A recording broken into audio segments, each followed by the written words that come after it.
I don't like talking to y'all because y'all always trying to find something. Y'all always trying to find something, very much something. It's 9:05 a.m. in Chicago. The city's just waking up. Parents pull away from the school curb, coffee cups in hand, the radio low. The day feels routine, harmless. Then it isn't. A woman is down on the pavement. Her car door hangs open. A small lunch bag sits inside. Sirens rise over the hum of traffic. People stop. They stare. Fear moves through the crowd like a wave. No one can make sense of it. 1 second she was walking back to her car. The next, she was gone. This is Grave Kisses. If you love real stories that dig past the headlines, make sure to like, subscribe, and tap the bell so you never miss what comes next. Now let's talk about Romeca Meeks. To her friends and family, she was Big Meeks, a young mom with a big smile and a bigger heart. She wasn't famous, she wasn't on screens, but she mattered to everyone who knew her.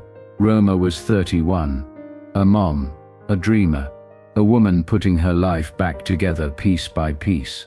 Those close to her said she was warm, encouraging, the kind of friend who checked on you even when she was the one hurting. She was raising her son in Chicago, determined to teach him kindness, confidence, and strength. That morning before the world shifted, she did something simple, something every mother knows. She tucked a handwritten note into her son's lunchbox. It read, "You're the coolest, smartest, funniest kid I know.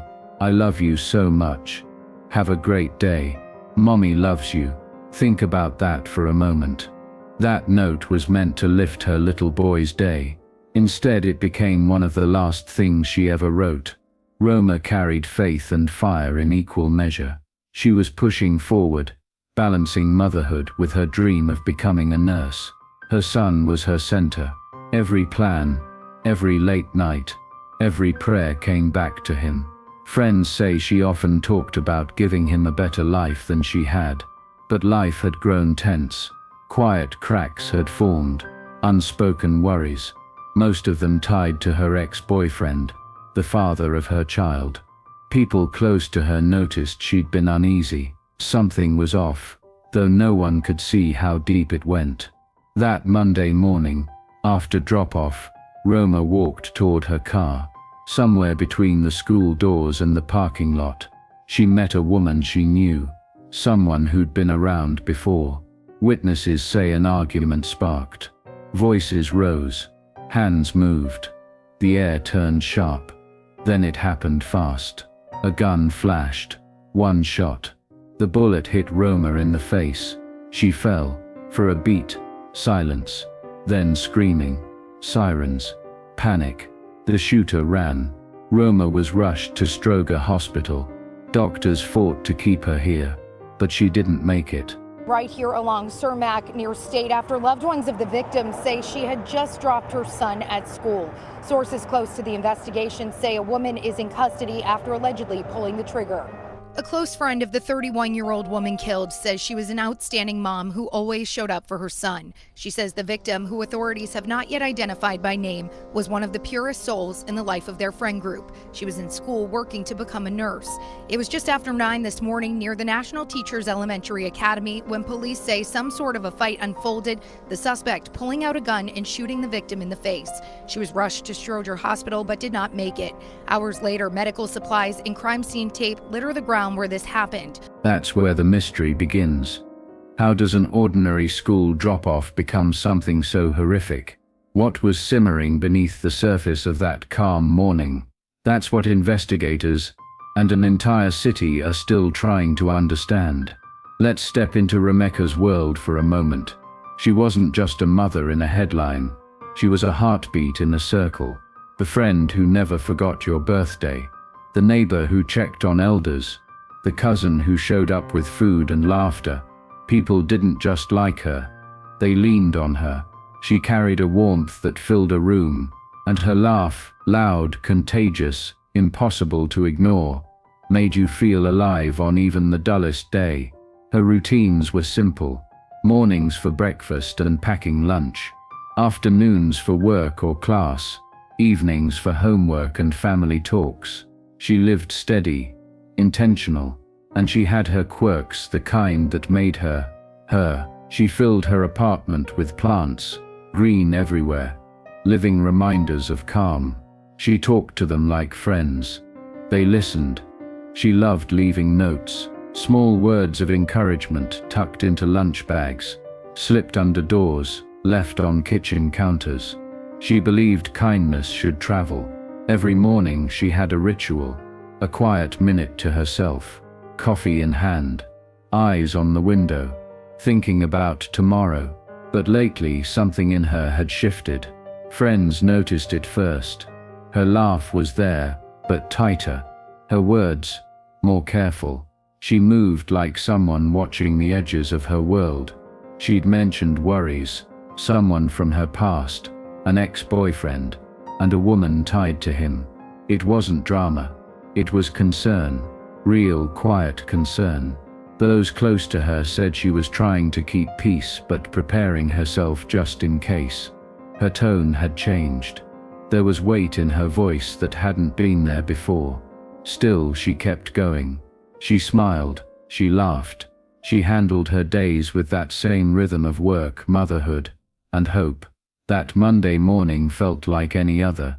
She packed her son's lunch, gave him a hug, said goodbye, walked out the door. Nothing about it warned what was coming, but the pressure that had been building under the surface was about to break. It's easy now to look back and see the signs, the cracks forming in quiet moments. But back then, no one saw it. To everyone else, she was just another mother starting her morning. Then, in minutes, everything changed. The normal turned tragic. That's why this story hits people. It didn't happen in some dark alley or far-off place. It happened in daylight, in plain sight during a school drop-off. The community felt the shock instantly. Neighbors, friends, school staff. They knew something terrible had happened before the news even spread. Rumors started fast. Questions. Faster. What happened? Who did it? Could anyone have stopped it? While fear rippled through the neighborhood, investigators were already trying to make sense of chaos. Witnesses spoke, but their stories clashed. Some remembered shouting, others only saw the aftermath. Everyone saw something, but not the same thing. Phone videos caught flashes. A movement, a scream, a blur. None of it told the full story. The tension wasn't only in the streets. It was in the confusion, the fight to understand those few seconds that changed everything. And that's where this story starts to open up. Because what looks simple at first never is. It's not just about who pulled the trigger. It's about how tiny, unseen tensions can grow until they explode. Heavy police presence here near Romeca and State. You can see that police have taped off a portion of the area. Right now, detectives are surrounding a white sedan that appears to be connected to this incident. The 2200 block of South State Street in the South Loop. Chaos in every direction.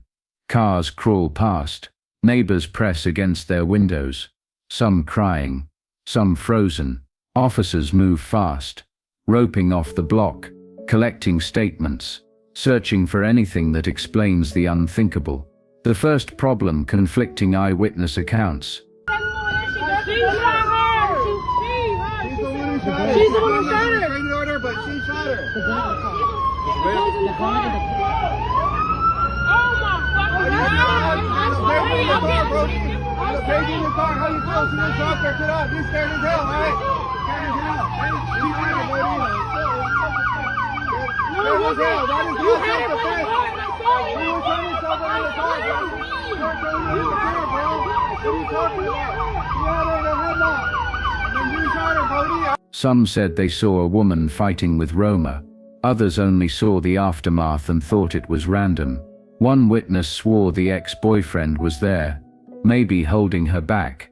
Another said he showed up only after the shot. Each version told a different story. None of them matched. Investigators knew how easily guesses could turn into mistakes. Then came the evidence. One bullet, a fatal wound, shell casings and footprints marking panic and movement. Detectives pulled surveillance from nearby shops, shadows on the sidewalk, cars moving fast, people turning their heads, fleeting moments caught between frames. They were clues and distractions. At first there were leads that looked solid, until they weren't. Promising tips turned to dead ends. Detectives started to map out Roma's circle, her ex-boyfriend, the father of her son, and the woman tied to him became the center of that map. Social media posts, neighborhood whispers, old protection orders, it all tangled together, a web of tension and history that had to be pulled apart one strand at a time. Every clue, an address, a message, a passing comment, added more weight to the case, but nothing nailed it down. Not yet. Then came the break. A witness who'd been quiet finally stepped forward. They said they saw a fight between Romeca and that woman. It happened just moments before the gunfire. That one statement changed everything. Suddenly the chaos of conflicting stories started to line up. A shape began to form. The argument, the struggle, the shot. This wasn't random. It was personal. Detectives shifted focus from what happened to why. Motive came into view. Jealousy, resentment, unfinished business. Each thread, arguments over relationships, old threats, emotional friction, wove into a story that had been heating beneath the surface for too long. When it finally boiled over, it did so in public, under a morning sky filled with parents and children. As the truth emerged, investigators saw how preventable it all might have been. But emotion doesn't always listen to reason. Anger doesn't always wait for clarity. The timeline was tight. The choices were small. The outcome, devastating. In the end, the picture made sense, but it didn't make peace. Her death hit the community like a shockwave. Friends couldn't reconcile the Roma they knew, the bright, kind, dependable one, with the violence that took her away. Vigils lined the streets. Balloons floated in the cold night air. Candles flickered. Stories were shared about her laughter, her warmth, and how she loved her son more than anything. Her passing forced hard conversations about conflict, control, and what happens when small tensions go unchecked. Her son, too young to understand, faced a silence no child should face. CJ plays video games to block out a painful reality. His mom will never walk through the door again. Look down at your heart and your mama will always be right there for you. You want to say something to her, look down at your heart. And whatever you say to her, say it to her right there. The same way I have to do. I have to look right here. He was left to grow up without the person who made his world make sense. Family and friends gathered around him, doing their best to fill the space she left behind. But some gaps can't be filled. The community that once leaned on Roma now leaned on each other, realizing how fragile life really is, how fast normal can turn to nightmare. And from her story came lessons, painful but necessary ones. Roma's death reminds us that emotions, jealousy, fear, anger, betrayal, don't stay buried. They build, they spill, and if ignored, they can explode. This case forces a question we all have to face. How do we handle conflict before it handles us? How do we notice the signs, the small warnings, the quiet shifts, before they become something irreversible? Because what happened to Roma wasn't about strangers or chance. It was about people who once shared love, trust, and routine. Many thought it was a random shooting, a tragic fluke. But as the truth surfaced, that idea fell apart. Understanding the dynamic between Roma, her ex, and the woman named Holly Johnson changed everything. It showed how everyday tension, ordinary human conflict, can spiral into something deadly. It's a harsh truth. Sometimes danger comes not from the unknown, but from the familiar, from the people we think we understand. This case makes you stop and think.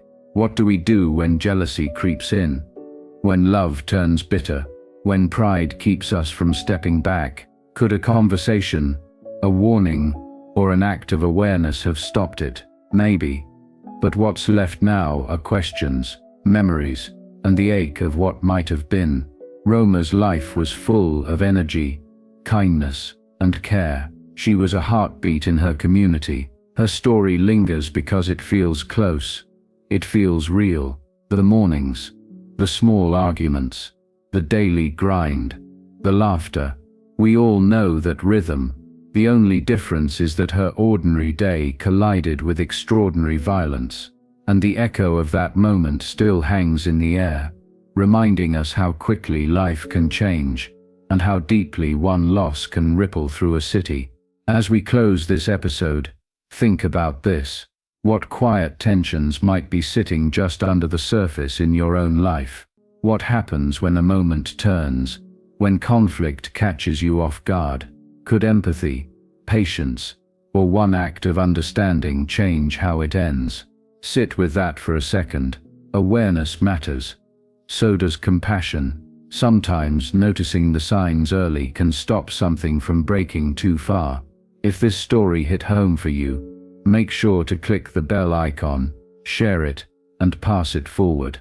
Stay alert, stay kind, and remember, it's often the smallest choices that shape the biggest outcomes.